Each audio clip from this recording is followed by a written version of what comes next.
वाद निर्माण करायचा आहे त्याला काय आता त्याला काय आम्ही ते कोण आहे त्याला गचपाण्याला त्याला काय आम्ही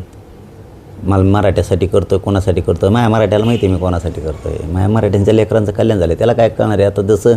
फडणवीस शेपूट धरीन तसं बोलणार ते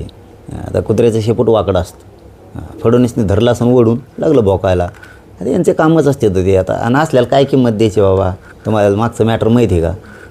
तसं ते स्वतःच्या लायकीनं बोलायला पाहिजे पण आता जसं फडणवीस सांगल तसं ते बोलणार आणि आम्ही खालच्याला बोलायला सोडून दिलं आता कारण ह्या बिचाऱ्याला काही बोलून उपयोग नाही यांना काय बोलून उपयोग नाही यांना बोलायचं नसतं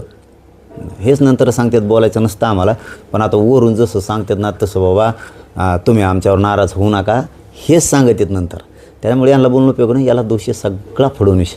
फडणवीसला दम निघत नाही मराठा द्वेष उफाळून येतो आणि मराठा द्वेषापोटी तो हे कामं घडून आणतो त्यामुळे खालच्याला बोलून